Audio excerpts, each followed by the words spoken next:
This story was about the battle between the exorcists of the Black Order and the Noah clan with their disciples called akuma. The story began when the Black Order had a fight with the akumas in one of their operations. This happened so they could get that thing called innocence, or also known as the anti-akuma weapon. While Link was playing with the holder of innocence, who was Mr. Martin, he was being protected by the exorcists Miranda, Aristar, Lenali, Levi, Alan and Kanda. Miranda and Aristar managed to kill an akuma, and so did Levi. Using Kanda's 8-flower praying mantis, he also killed the other 2 akumas. While the akuma that was punching Miranda's barrier was also easily killed by Alan. Link was able to defeat Mr. Martin, so their group were able to get the innocence it holds. After this, they were all assigned to go to their new headquarters. There had been an all-out battle against the Nose clan led by the so-called Millennium Earl. The battle caused the destruction of their former headquarters and the death of their other members. When they got to the new headquarters, they were met by Johnny, who asked Alan to open the Ark Gate, which Bookman came out, who was also from a mission. The chief officer of the Black Order, named Kumoy, came to talk to them. Suddenly, he was followed by a high-ranking inspector of the central agency, named Elveli. They took Alan to a room where they suddenly used the restriction wings of a crow on him so that he could not move. Alan did what was told and thought that maybe the central agency still did not trust him as an ally.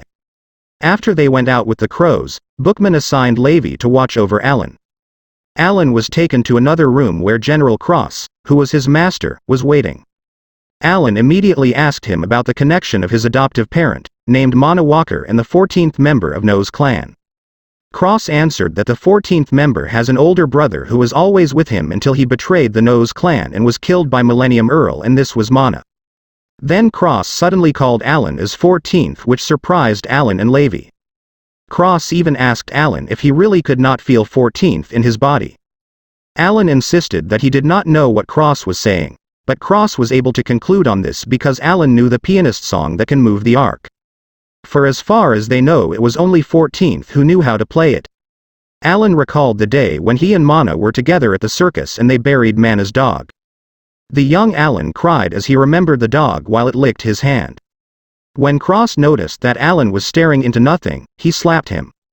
Though still in shock, Alan asked Cross when did 14th able to transfer its memory to him. Then Cross answered that maybe it was before 14th died, where it happened that Alan was next to him at that time. Cross added that Alan's memory would gradually be swallowed until he became 14th, and there would definitely be signs of it. Alan realized that this might be the reason why Mana was comfortable around him, because he had 14th's memory. Cross approached him and mentioned that in case Alan becomes the 14th, he needed to kill someone who was close to him, and this shocked Alan. Alan tried to ask what Cross meant by this, but Cross did not say anything else to him. Before Cross came out, Alan yelled at him that he would not abandon what he promised to Mana. And that he does not care about 14th or its memory that was in him, because he was sure that whatever he feel, it was his. Meanwhile, Elveli and Komui listened again to the conversation of Cross and Alan. According to Komui, even though 14th's memories were in Alan's body, his goal was the same as theirs, to kill the Millennium Earl, so he could not consider it as a problem or as an enemy. But for Elveli, they could not use it as a basis, and there was no assurance that he would not fight them. As Elveli was about to leave, he ordered the crow to continue their investigation on Alan.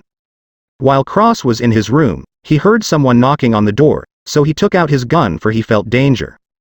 When the guards guarding Cross' room woke up, one of them immediately knocked on the door, but no one answered.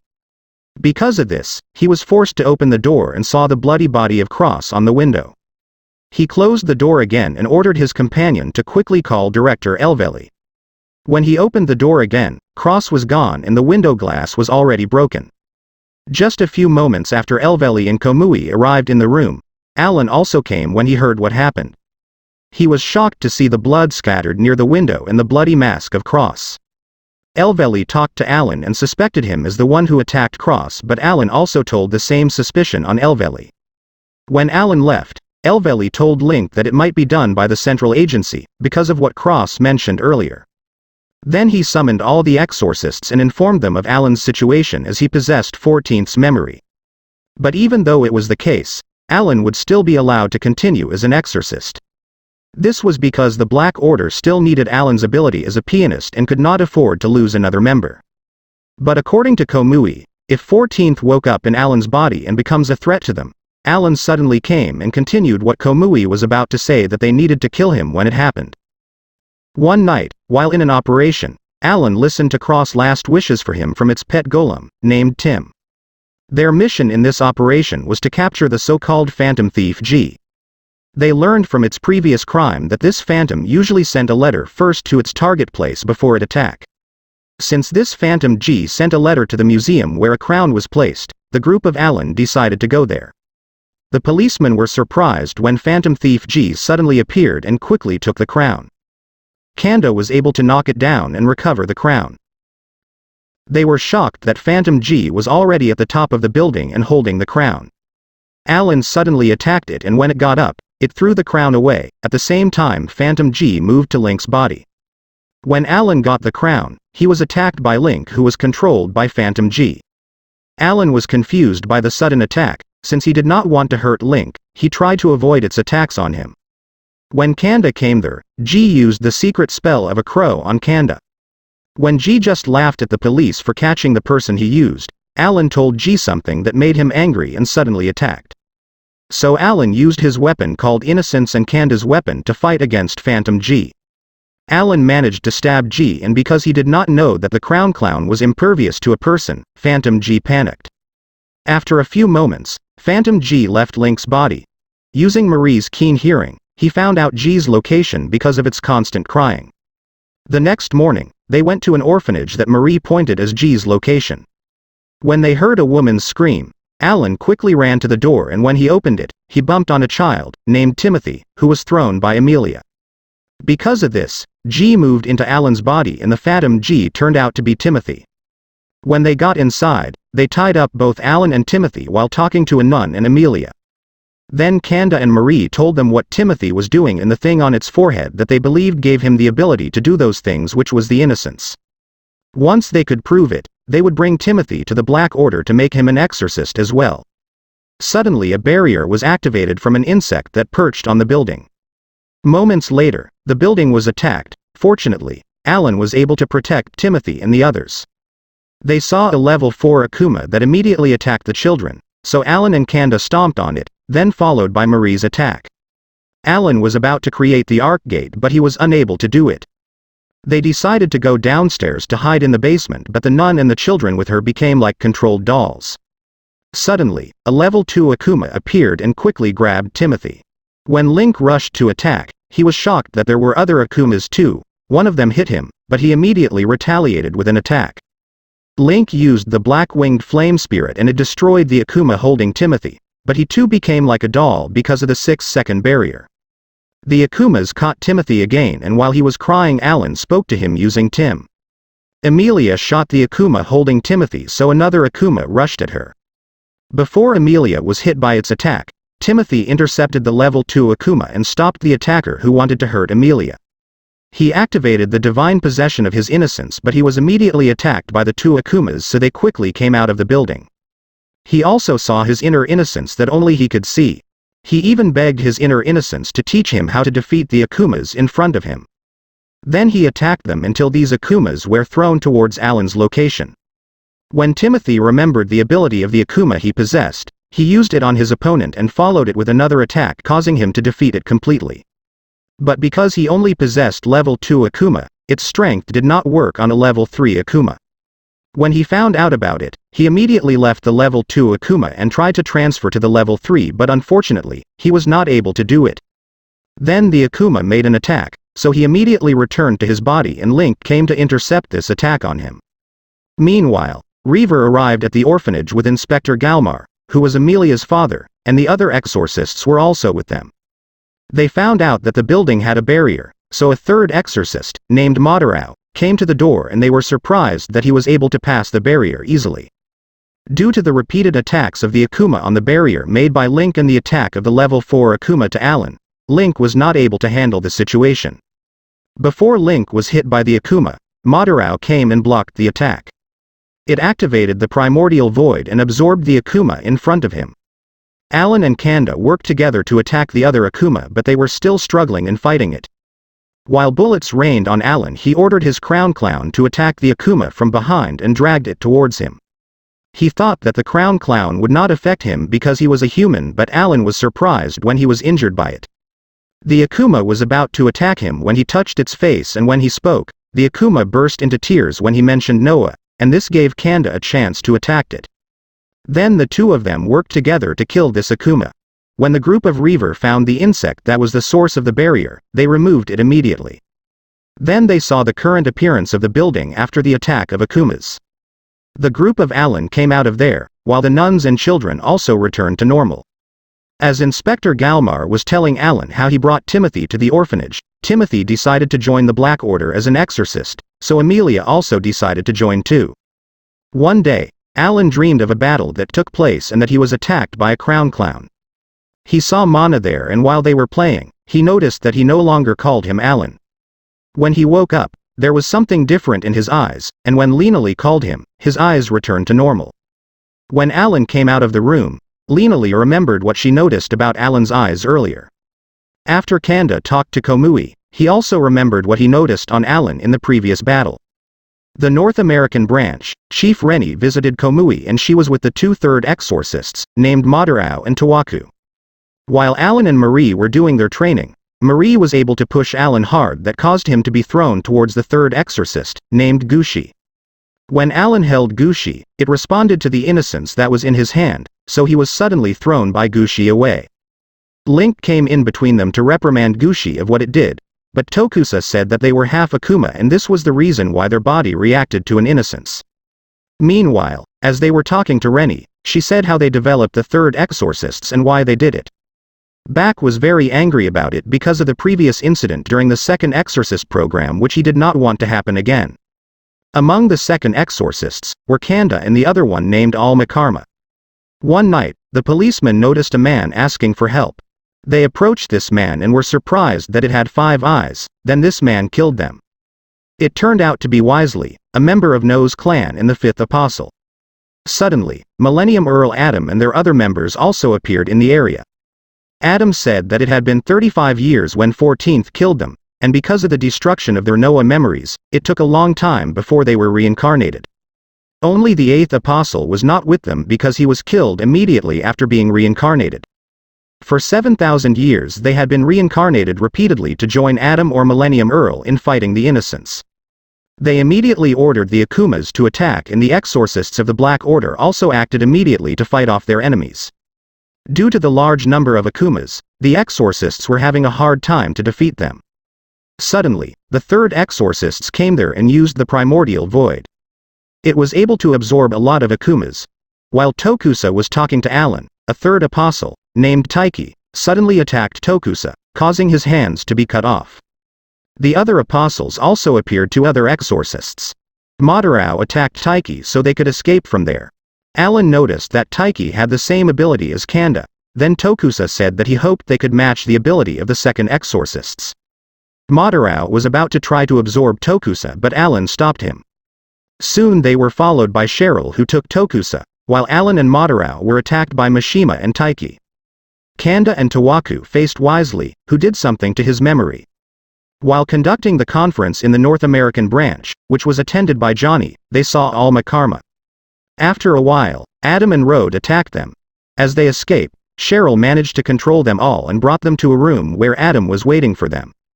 Then Johnny noticed Kanda lying on the floor.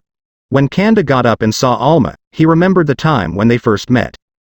A few moments later, Alan and Taiki suddenly came there. Alan was surprised to see Johnny with the others, as well as Kanda. Cheryl also brought Tokusa there while Madarao still continued his fight with Mishima. When Adam got away and caught Alan, he said that Alan was not the only pianist left behind by 14th, but it was 14th himself, which surprised Elveli because Adam knew this. Adam found out that Alan was 14th when he talked to the akuma whom they fought at the orphanage. Suddenly 14th woke up from Alan's body and grabbed Adam, saying that he would make sure to kill him so that he would become the Millennium Earl. Alan came back to his senses and he had a strange feeling in his body. Because he could not accept it, he headbutted Adam. Kanda managed to grab Rode and his sword from Wisely and attacked Adam, but it was blocked by Taiki. Alan kicked the coffin where Cheryl was sitting in order to help Tokusa. It turned out that Kanda just took the tie from Road. When they were about to go to the door, it was blocked by Cheryl. Then they took Alma out, but they were surprised when Kanda did not recognize him. Kanda said that it was not Alma because Alma had been dead for a long time. Kanda got angry at Road's words and how the Black Order made the Holy War as an excuse to use Alma. He was about to stab Road when wisely used its power on Kanda and Alan. When Alan woke up, he saw the moment when Alma and Kanda first met. Then the experiments that were conducted on Kanda and Alma as the second exorcists also shown to him. One day, while the two of them were together, Kanda suddenly saw a woman. After that, he suddenly lost consciousness, and since then his condition had not been stable. Alma heard from Edgar and Salon's conversation that Kanda must be put back to sleep for the meantime. Alma did not like it, so he took Kanda and ran away. The crows were able to reach them, and when their secret spell was used on the escapees, Alma kicked Kanda so that he would fall into the canal. While Back and Marie were talking downstairs, Kanda appeared to them. When Kanda lost consciousness, the crows who were after him came there too. When they brought Kanda to a room, he then remembered his previous memories. He was a former exorcist who was killed by an akuma. Then Alan was bothered to see how they started the process to put Kanda back to sleep. Road came there and tried to stop Alan from being swallowed by Kanda's bad memories. Suddenly, they end up in Alma's memory as he goes to acquire the innocence to use this power and save Kanda. When Alma arrived at the abode of innocence, he was immediately attacked by crows. Because Alma was not budged, the crows tried to attack him again, and this was when Alma got the power of innocence. At the same time, he saw the real bodies that were used as test subjects to make them the second exorcist. Just a few moments after they put Kanda to sleep, he was suddenly awoken because of the memory from a body that Alma saw. It brought out the innocence, and after he took it, Kanda left the room. While thinking about whether he would kill the people in the laboratory, he saw Marie, who was about to be made a test subject to become the second exorcist.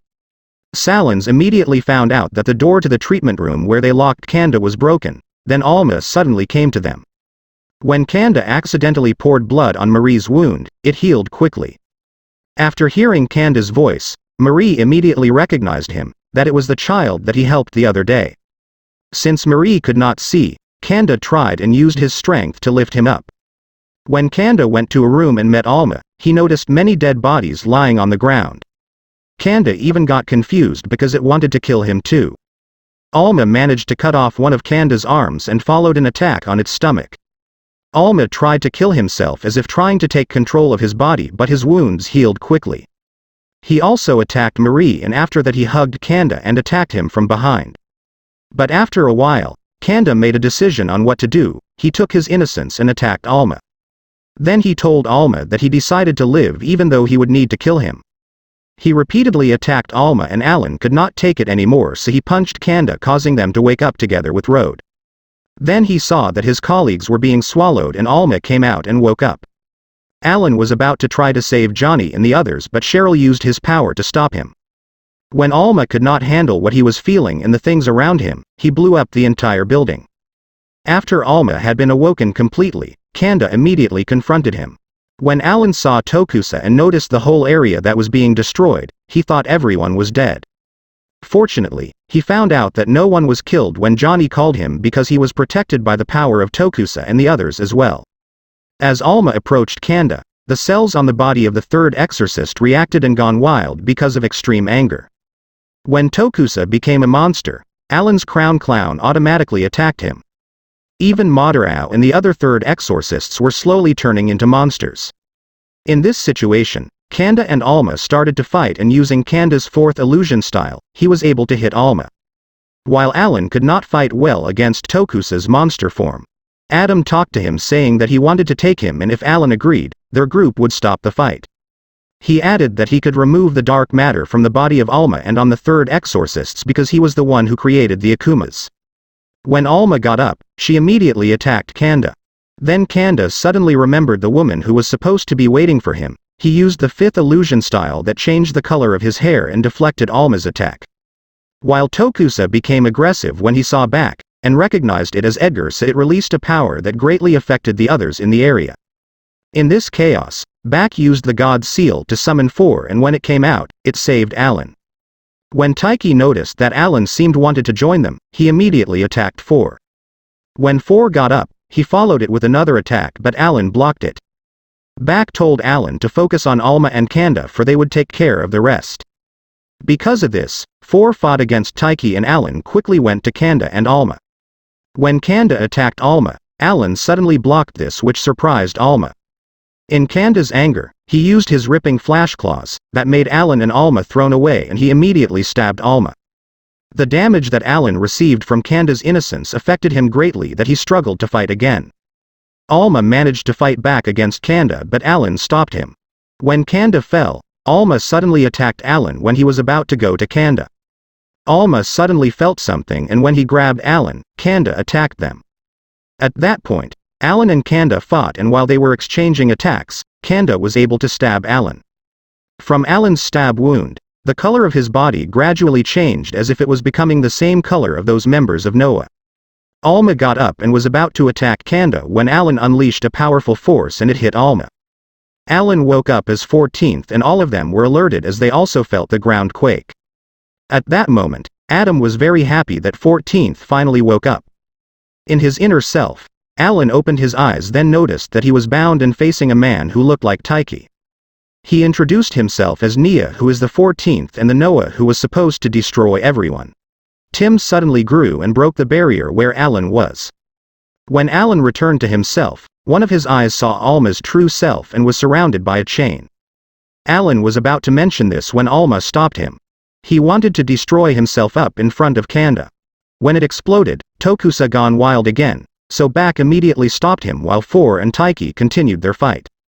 When Alan saw Kanda's body that was crushed, he immediately approached him. Alma wanted to look for Kanda's body because he wanted to go to him. Then he said his true feelings that he did not want Kanda to be separated from him.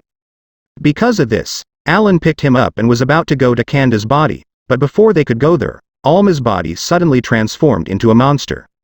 Even the other third exorcists were also affected by this. Alan suddenly heard Kanda's voice and then he used Adam's body so he could take Kanda to Alma. Before they part ways, Kanda begged Alan to take them to the place where the two of them were sent on their first mission together.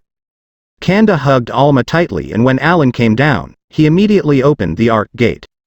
After Kanda and Alma entered it, Alan quickly closed the gate as well. When they got to the place that Kanda told Alan, they talked and Alma asked Kanda to watch him until he disappeared. As Back's spirit stone got broken, 4 also disappeared then the third exorcist became aggressive again. Alan came there while Elveli was furious on what he did, when Alan let Alma and Kanda escape. They thought Alma was still alive, because the third exorcists had not died yet. Alan tried to save Tokusa when he was suddenly stopped by the binding feathers of Link who just arrived there with Tawaku. Link did this because he had a strong feeling that he was seeing a different Alan compared to the one that he had been watching few months ago. Because of this, he was able to conclude Alan was a dangerous person. Alan begged Link to let him go so he could save Tokusa but Elveli immediately objected to this and preferred to force Alan to open the ark gate again to chase Kanda and Alma. Tawaku suddenly woke up and was about to attack Alan thinking that he killed Madarao but Tim stopped her. Tokusa was about to attack Link but it suddenly disappeared. When Tawaku got up, Adam's Earl arc swallowed her. Link tried to save Tawaku but was unable to reach her. Then the members of No's clan decided to leave the area. Link and Alan noticed that they were also carrying Madarao but they were unable to save them. Because of Alan's unpredictable actions during the fight, he was imprisoned as well as Tim. While Bookman and Levi were also at No's base, who were confronted by Cheryl. This was because they found out from Road that Bookman had a connection with 14th or with NEA. Because of what Cheryl said, Bookman immediately thought that they wanted to know 14th's weakness because Adam assigned them to protect it. Link was summoned by their senior officials to give a report about Alan and their search for Kanda. Link said that Alan had not yet answered their questions and he only drinks water every time food was delivered to him, thinking that poison was being mixed with his food. While at the dining area, Timothy and the others did not have appetite to eat because of what happened. They also felt pity on Alan for what the central agency was doing to him. But because they wanted to help Alan, they forced themselves to eat so they could gain their strength. After everyone ate, Link went to Jerry. He asked him to cook porridge and then he brought it to Alan. This was to prove to Alan that nothing such as poison was mixed with its food. Because of this, Alan ate. Then Link talked about his past with Madarao and the other third exorcists. Link told him that he should be the one to blame for what happened to the third exorcists because he was the one who gave the dark matter to Elveli. Then Alan understood how Link felt and shared about his feelings and also about 14th. Alan suddenly felt something strange and his color changed when 14th awoken in him. A cardinal arrived there and Link noticed that the guards outside were unconscious and lying on the ground. When the cardinal held Alan and was going to do something, Adam suddenly woke up and activated Alan's innocence. Link was about to stop the cardinal but it got ahead of him because of its extreme speed. Alan attacked the cardinal who was struck in its forehead but was not affected by his attack. It approached Alan and when the cardinal touched him, Alan saw in a memory that it was the one who attacked Cross before. As the cardinal continued on hurting Alan, Taiki suddenly came there and quickly attacked the cardinal. When Taiki took down the cardinal, Road came too and approached Alan. But the cardinal rose again and gradually changed its form. According to Taiki, it was said to be an independent type of innocence called Apocryphos. While Elveli and Linali were talking to Komui about the detention of Alan, they were surprised when they saw that the third exorcists who were now on No's side were already outside. Taiki tried to fight against the Apocryphos but when it was able to stop Taiki's attack, Alan suddenly attacked Apocryphos. Alan asked it if he was the one who killed Cross because he saw a memory of the incident. To quench his curiosity, the Apocryphos told Alan that Cross would sacrifice him for the sake of the 14th. Alan's crown clown reacted again and when the Apocryphos was about to attack Alan, Road immediately blocked it. Link attacked the Apocryphos and released Tim to help Alan escape so Taiki also forced himself to escape. After Link's bomb that pierced on the Apocryphos exploded, Tim escaped while carrying Alan and Road then Taiki helped them too. In Apocryphos' rage on what Link did and on the escape of Alan, he attacked him. Meanwhile, other crows saw Tawaku and they were also being attacked. After knowing the entry of the two Noahs into the headquarters and confirming that Alan joined them, Komui formally declared Alan's suspension as an exorcist and considered him as a Noah. When Elveli's group went to Alan's prison, they saw Link's murdered body lying on the ground. While the cardinal that they fought in the prison was out to chase after Alan. Elveli closed the prison door and ordered the guards to leave and were also instructed to report it to the superior and blocked the area immediately. When the guards left, Elveli also told Rennie to be careful. Rennie and Bak left the place while Elveli and Zu stayed behind. Meanwhile, Linali also came out of the headquarters to chase after Alan. When reaching an island, Alan's group decided to rest but Taiki wondered why Road had not regained her consciousness yet. Taiki suddenly felt that someone was approaching them. So he wanted them to leave the island immediately but Alan did not want to go because he still considered himself as an exorcist and he would not go to No's base. Once again, Alan's innocence was activated by itself so Taiki took Road from him.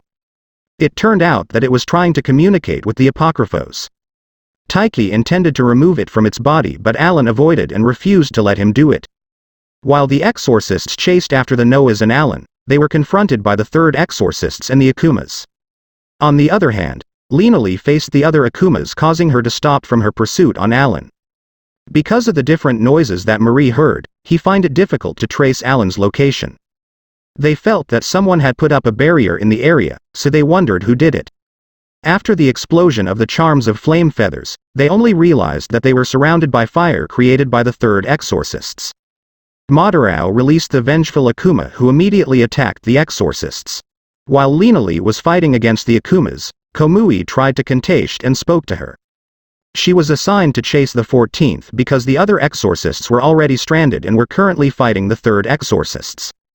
But he admitted that he still believed that Alan was not a Noah because he witnessed its sacrifices to save others as an exorcist. An akuma attacked the golem she was with, causing an interruption in their conversation. When she defeated the akuma, Tokusa appeared to tell her not to chase after Alan because like them, Alan would also be an ally of the Millennium Earl. After Tokusa left, Linali fought more akumas that came out to attack her. As the group of Alan heard the explosions from the battles, Taiki sensed that the Apocryphos was coming near them. So he told Alan that if he still wanted to stay as an exorcist, he should not return to the Black Order and fix the monster inside his body. When Taiki left, Alan realized his situation under the Black Order. Rode suddenly woke up and spoke to tell Alan about the secret of how Nia fought for Mana. After what Rode revealed to him, she gradually disappeared. Then he decided to follow Taiki's advice and used the Arc Gate to go to a place where the Black Order and Noahs could not follow him. Before he could enter the gate, Lena arrived. Because Lena did not want Alan to leave, he came close and hugged her. Alan told her that no matter what happened, he still considered himself as an exorcist and the Black Order was still his home. Then he entered the gate and Lena could not do anything about it. In the past, it showed the day when Cross took Alan to a church after Mana died. A nun and a person named Barba lived there too. Because of too much sadness that Alan felt, it had not been easy for him as every day passed. Cross stood as Alan's foster father, and because he did not know how to take care of a child, Cross had a hard time raising him. At present, while at the church, the nun wondered if Cross was still alive. Suddenly, someone knocked on their door and when Barba opened it, it was Alan who came and seemed weak. When Taiki returned to No's base, he informed Cheryl of Rhode's disappearance after doing her best to protect Alan. He also mentioned about the Apocryphos that was still following Alan. Cheryl could not accept what happened to Rhode just because she chose to protect Alan. So he asked Bookman what was the relationship between Rhode and 14th in the past because he knew Bookman must have knowledge about it. He attacked Levi to force Bookman to talk but Levi, though being hurt, ordered Bookman not to give any information to the Noahs. When the day came for the mission of the Black Order to find Alan, Lena and Marie talked to each other. Lena expressed her regret that she sided with the Black Order over Alan. But Marie understood how she felt because they share a common bond with everyone in the Black Order. When they were going back to the headquarters to open the gate, they saw Kanda. Because of this, they both burst into tears as Kanda approached them. They immediately returned to the headquarters and Kanda went to Zu, who was always in bed because due to his weakness and was holding onto Kanda's innocence. Kanda activated it, then it reawakened and returned to its sword form. Kanda also decided to join the mission to find Alan. After recovering from his injuries, Alan also decided to leave the church. But because of Nia's personality in his body, he also always had difficulty in controlling his innocence. In addition to this, the akumas were constantly showing up and attacking him wherever he goes. This was the last episode of D.Gray-Man Hollow Season 1. I hope you liked the video, please give it a thumbs up. And subscribe to my channel so you won't miss newly uploaded videos. Thank you for watching.